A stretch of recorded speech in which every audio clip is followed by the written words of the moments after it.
Hey everybody, this is Old Buck Dell, and with Old Buck, Dave. yeah, Oh, Mike Dave. we Yeah. got we got something special going on here today. I think we talked about. I I think, think we do have something special here. We have been getting so many thumbs up on these short stories that we found another one we thought we'd read. I really like this one too. By the way, I I thought this was know. a That's great why we're story. going to read this one together. All right. Now, again, this story, it's just under 1,000 words. So, again, it's flash fiction. And actually, it comes from the publication flashfictiononline.com. Which I'll put a link to it in the liner notes, obviously. So I'm going to read. I'm going to read the protagonist's part here, and Dell is going to read. The protagonist sees a video screen and reads things off the video screen. So he is going to read what the protagonist sees on the video screen. He's going to kind of read it on a monotone. Now, if you're reading the story, the video screen stuff is all in caps, so it's easy to tell which is which. But listening to it, you may not be able to tell that. So we're going to throw this little twist in. Now, I would categorize this as dark science fiction humor. What do you think? Is that I covered? would think that, yeah, but it's just great. I mean, it's just I admire the It's a author to good put that story. There's together. a lot of thought went into this Yeah, into the writing, and it's sounds again, possible. it sounds possible. It may have already happened. Hey, the story is called "The Solid Years of My Life," and the author is Holly Collingwood, and we'll talk a little bit more about her after we read the story. The story was published in January of 2018. So here we go with "The Solid Years of My Life." I stink. Thankfully, the cilia in my nose are frozen solid, so I can't smell myself. Like drips collecting at the tip of an icicle, my thoughts form at glacial crawl. The odor of a body emitting freonic chemicals is rank. The first experiment lasted 3 days, and my stench was lab clearing, canary killing noxious. It maxed out the ventilation system. This experiment is 100 times longer.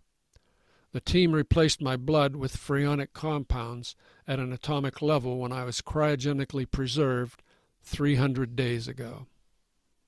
In layman's terms, I'm a popsicle, frozen solid and locked inside a self-contained cucumber-shaped pod with a porthole the size of a cantaloupe. Because galactic travel is too far for raw astronauts, the objective is to launch iced humans to the abyss and defrost them on arrival. An ice cream headache hammers my brain while I thaw. Diagrams on the monitor light up as my blood replaces the chemicals and each organ nears its functional temperature. Heart, lungs, and circulatory system follow the nervous system. The hissing blood warmer near my left ear buzzes like a honeybee. For the next test, I'll relocate it closer to my feet. As soon as my legs are able, I kick 3 times on the pod wall. My lab team knows this means, start the coffee. I'm impatient to know who won the Iditarod, the Stanley Cup, and if my curling team made the playoffs. Ice is my thing. The porthole is covered with a thick frost. Same problem occurred during the initial test. Defroster malfunction.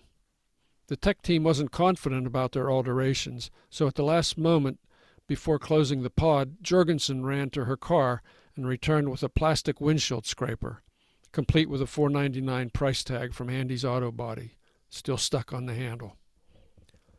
She attached it to my utility belt with a grin. I'll add it to your expense report. When I thaw, my bank balance will be huge. Big enough for a beachy Fiji vacation.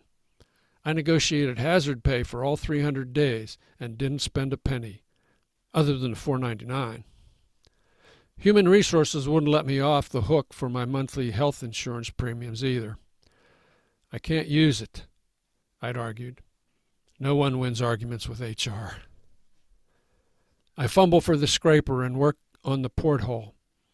My fingers, still numb, have the dexterity of fish sticks. Health insurance better cover freezer burn. Finally, a small area is clear. I expect to see Jorgensen's face peering in with her goofy thumbs up.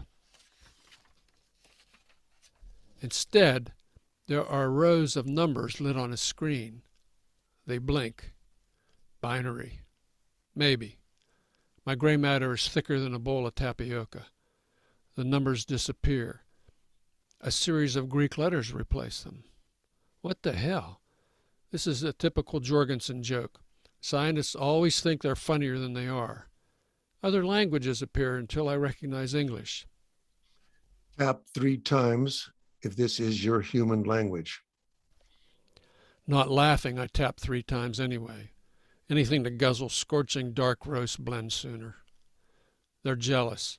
This game is their payback. Espinosa's 6'6" body didn't fit in the pod. Jens is a single father. Jorgensen is diabetic. Denial. Blander was 5 months pregnant. Definite denial. Baby Blander should be due soon. Everyone remembers the firsts. Galileo, Avogadro, Newton, and Lord Kelvin, of course. All systems point to a successful yet sluggish thaw, making me the first cryogenically preserved human. There were dozens of lab rats and a monkey that preceded me, but it is my name and scientific contribution that will grace the pages of the history books right after the photos of Armstrong's flag on the moon. The press release is already saved on my laptop. First human frozen, thaw successful after 300 days, solidifies future of space travel.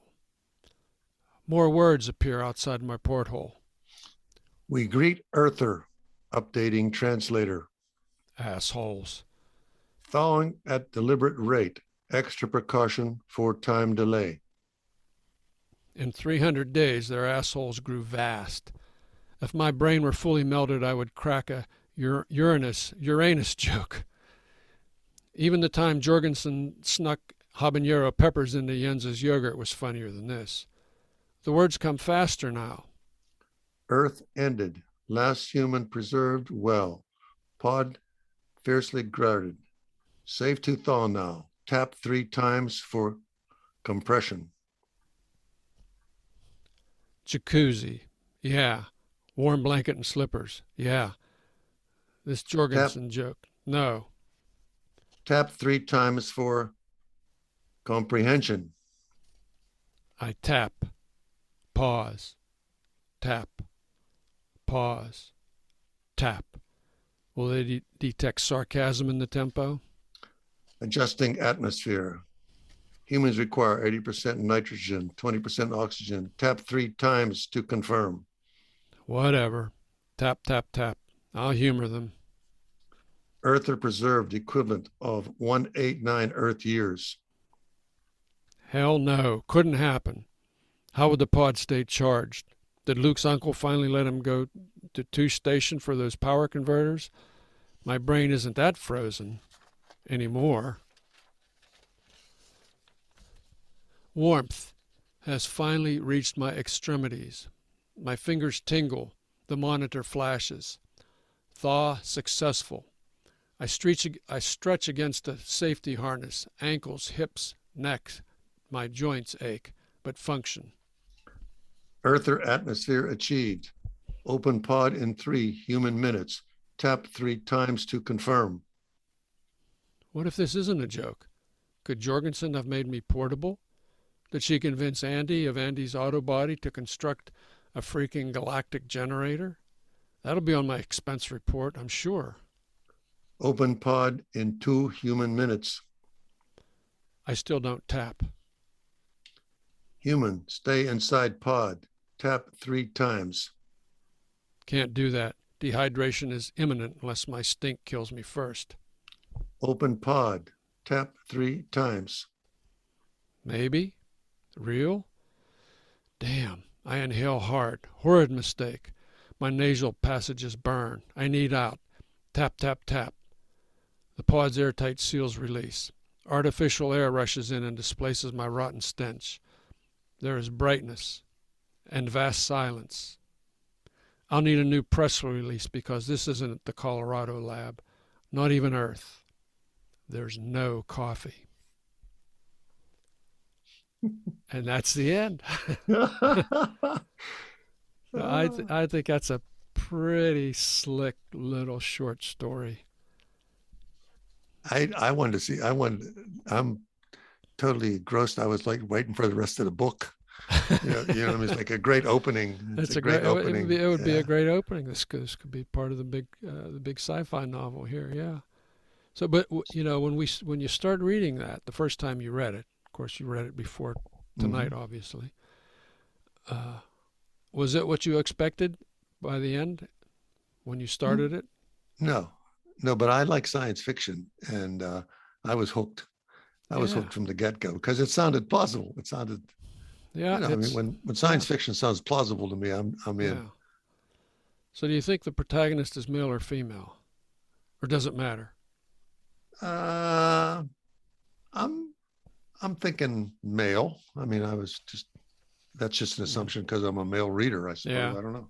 Yeah, I initially thought female because a female wrote this, Holly, but it could be either. I guess it wouldn't really matter. But I thought it was interesting that the protagonist here, he or she, kind of maintained their sarcasm even after the discovery. It's like there's no coffee. Did you think she was going to be gone that long? Was that the original intention? I think she was only planning on it. Well, it was supposed to be 300 days. 300 days was the plan. And this was a test. This was a test, yeah. And clearly Earth had a big problem during those 300 days. I did not get the impression, was she traveling intergalactically? I was thinking it was done in a laboratory to test if a human could do it, because they needed to experiment with it. That was the plan, but something went awry. Earth was destroyed, apparently. Earth was apparently destroyed, and these creatures, these aliens, salvaged this pod as the only remaining Earthling. Did you caught the part where it says they obviously, I mean, think about it from the alien point of view. Okay, we have a frozen Earthling. So now they're trying to figure out how they can communicate. Yeah. And so they tried Greek and probably tried a bunch of other things. Yeah. I thought that was pretty slick. Is this your Earth language? They're scrolling these different languages in front of the and a rudimentary method to get out. Yeah. Yeah. The rudimentary effort to get out, tap 3 times. Tap 3 times. Yeah. Or something over the door. Yeah. Yeah, it was a great story. I admire anybody that can put something together that way, because I think telling a story can go on forever, but ending it nicely, I think that's always a secret. That was pretty slick. Pretty slick. I really enjoyed that. Be interesting to see what our listeners out there have to say about the story written by Holly Collingwood here. And where did you find that again? I found that was on Flash Fiction online, and again there'll be a link to it. There are a lot of sites out there, publishing sites for different genres, and I've been scrolling through a lot of Flash Fiction. A lot of it's just okay, but this one just really jumped out at me. It was so well done, I thought, and it was so different than your typical short story. Clearly there was, a story has to have a conflict. Something has to change, and that all happened here. But it was kind of not in the way that you might have expected. So I thought that was like the other characters. Like the other characters. There's only one character. There's only one character. Yeah, there's only one character. That's hard. Character. Yeah, so you don't fill the whole story up with a whole bunch of other crazy characters. Yeah. So anyway, I wrote a note to Holly. I found her. I tracked her down. Nobody can hide on the internet. So, and she actually has she has a little business she's working. But I asked her if she wanted to read the story for us, and she said, "Man, I'd love to, but I'm really up to my ears." So she said, "But ask me anything you want." So I did ask her some stuff, And I asked her how she got the idea of the story. And and this is her note to me. She says, well, the idea for the story came from the Frozen Dead Guy Festival, which is held in Nederland, Colorado. She said, ever heard of it? Probably not, but it's an absolute riot. And it's coming up in March here. It's the first weekend in March, actually. The weekend includes things like coffin races, a parade of antique hearses, dead floral arrangements. You could probably fill up an entire episode. It's going to be frozen out there too. It's going to be pretty cold out there. Oh yeah, too. and so this is a legitimate event. It's been going on for several years now, and it's again it's a pun in honor of the Frozen Dead Guy, which I'm going to tell you a little bit about. Okay. She also said the whole Mars rover thing fascinates her. On a far off planet, and doing stuff that humans are not quite able to do yet. So she was envisioning this future that where space travel was going to be a requirement, and and all these scientific advances that have to take place before we can make it a reality. And that's a good food for thought. There's like so many things we have to learn more about and test and validate, prove that each little piece of this puzzle has to fit with the others, and this would be just one of them actually. How do you keep the astronauts alive if you're going interplanetary, intergalactic, whatever? And she said I asked her, how much she modified the story, how many revisions she had to do, and she says, well, it didn't really change that much. She said the editors of Flash Fiction Online wanted her to answer the power question. How does a pod maintain power to keep a human cryogenically preserved for 189 years? So she said, but of course the main character couldn't know the answer to the question, didn't know that was happening, and could merely speculate at the options. So, the power question was the biggest writing challenge, and I think she handled it well in that, well, the aliens are taking care of that, so that was good. She, that was pretty slick.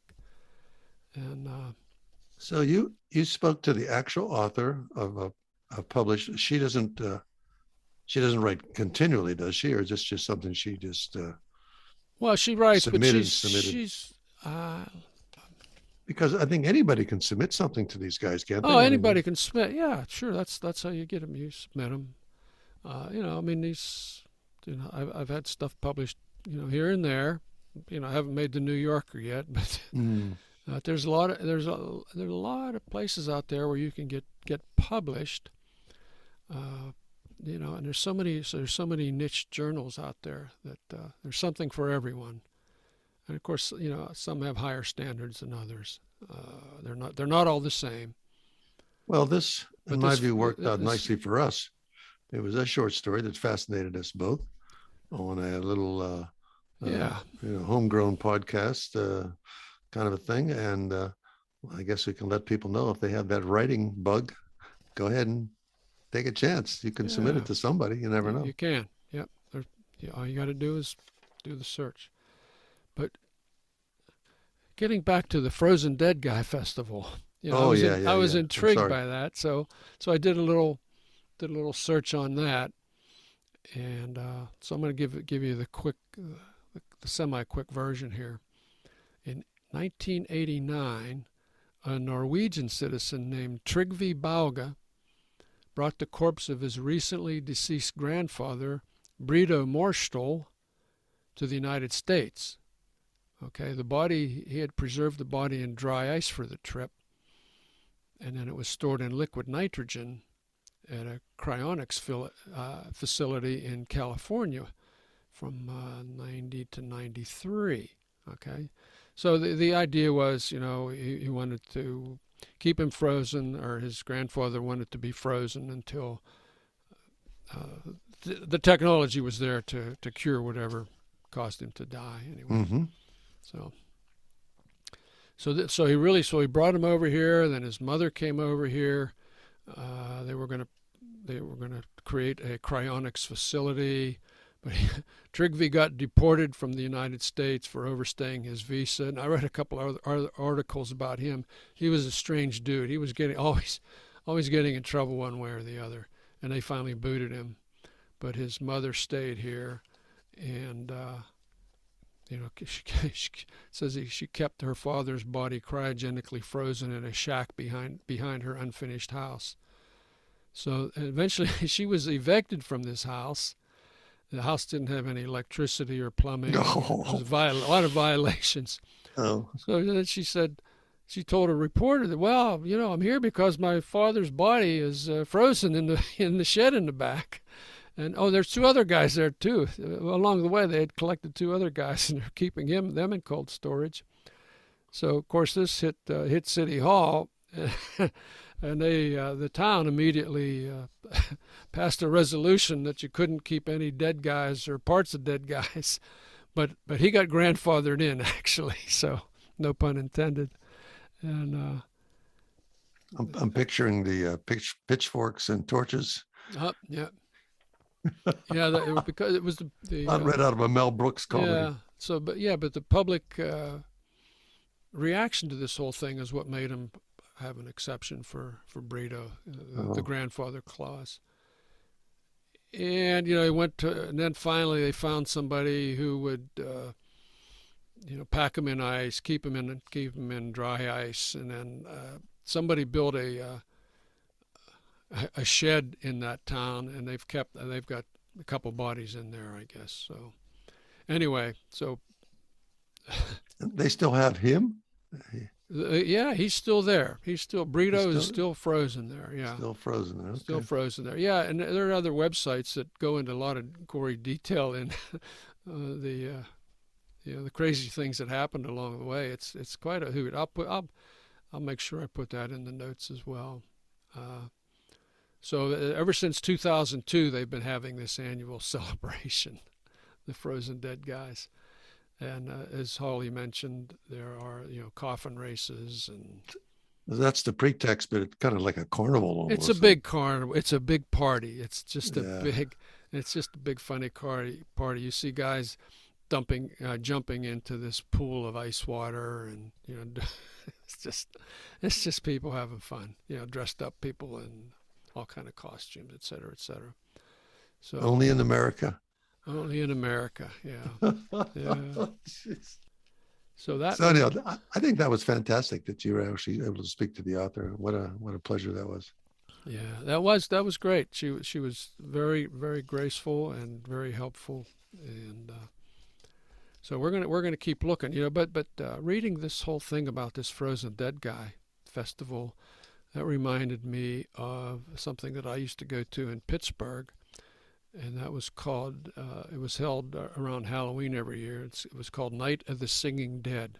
All right. Now, this was a kind of a musical that this local characters would put on every year. And they would work into this musical skits about famous people who died that year. And it was utterly tasteless. It was just, talk about politically incorrect. I mean, they were...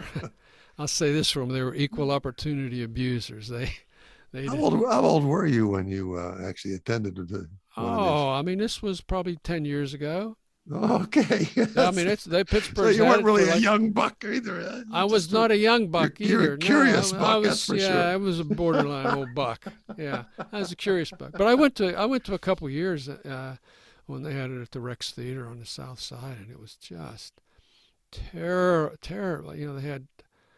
I don't know if I should even say. Did you laugh? Did you have a good time? Oh yeah, I laughed, but it was really a lot of dark humor there. Really.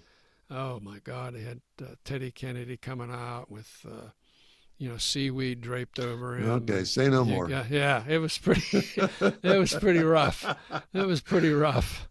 Well, you are an explorer. You're an adventurer. I give you credit for. It's still going on. It's still going on. They're still having it. They moved the location around, but they still have it. Yeah. So that's my story, and I'm sticking with it here. I'll put a link maybe to a video. That was one of the less less objectionable videos that are out there on the Night of the Singing Dead. I am very happy to be the person that you feel comfortable telling all this stuff to. It's you and two other guys. Anyhow, good story. We'll look for another one. I think we'll do that often. We're going to look for more. We're going to find more. There are lots of stories out there. A lot of them are not great, but this one we thought was. We both really enjoyed it, and that's why we did it so soon after the last one. And we're going to keep doing this. So anybody, with any thoughts, any suggestions, go ahead. Yeah. It's BUCKSTWOOLD@gmail.com. Yeah. And give us your thoughts. Yeah, give us if you've got a story that you think we might like to read, send it in. I'm not guaranteeing you that we're going to do it, because we do have our standards, We do have our standards. I do have one little surprise for you that you don't know about. Okay. And he's rolling his eyes back, not knowing what to expect. I wrote a letter to Elon. You wrote a letter to Elon? All right. And he wrote back? No, not yet. I don't know if he will, but there is a way to do it. And it was just a handwritten letter in a little plain white envelope. And it said, if you want to contact them, send a letter to this address. So, all right. So I wrote a letter and told him about my desire to go to the Mars and collect dark matter in a mason jar. Yeah, get that dark matter along the way. Two for the price of one. I admitted we were having some fun at his expense. So I doubt that they'll reply, but I got to admit I had quite a few chuckles. Good for you. Just crafting the letter. We shall see. We shall see. All you listeners out there, hang on. Sometime in the future, we'll tell you if he ever replied. Okay. Well, listen, I think it's time to say good night. I think we've done enough damage for the day. Hey, thanks, folks. This is old Buck Dell. This is old Buck Dave saying, what are we saying? Bye-bye. Bye-bye. Take care.